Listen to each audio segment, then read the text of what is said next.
Hello বন্ধুরা, এই দেখো সন্ধেবেলা আমি ছাদে ছিলাম, তো হঠাৎ আমি আকাশে দেখতে পেলাম। তো দেখো, এই দেখো সাদা রঙের এই লম্বা হয়ে যাচ্ছে, মিডিলে যেখান থেকে স্টার্ট দেখতে পাচ্ছ শুরু সাদা রঙের, সেইখান থেকে স্টার্ট হয়েছে। তো আমরা সন্ধেবেলায় ভিডিও করছিলাম, সেই জন্যই এটা দেখতে পেলাম, নইলে দেখতে পেতাম না। তো দেখো পুরো ভিডিওটা নো এডিটিং, মানে কোনো এডিটিং করিনি আর কি। তো দেখো পুরো ভিডিওটা কোথা থেকে স্টার্ট হয়েছে, কোনো আওয়াজ নেই, জাস্ট এই মিডিল থেকে দেখতে পেলাম। খুব সুন্দর লাগছিল। আর দেখো এটা অর্ধেকটা গিয়েই মিলিয়ে যাবে।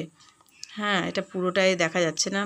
এটা কি কেউ জানলে একটু কমেন্ট করো, আর ভিডিওটা শেয়ার করে দিও। এটা কোনো এডিটিং ভিডিও নয়, তোমরা দেখে বুঝতেই পারবে এটা মোবাইলে ক্যাপচার করেছি, দেখতে পেলাম সেই জন্যই। এই দেখো শুরু যেইখান থেকে দেখতে পাচ্ছ ওই সাদা রঙের, সেইখান থেকে স্টার্ট হয়েছে। তা আকাশে এটা হঠাৎ কি দেখা গেল, সেই জন্যই আমি এটা মোবাইলে ক্যাপচার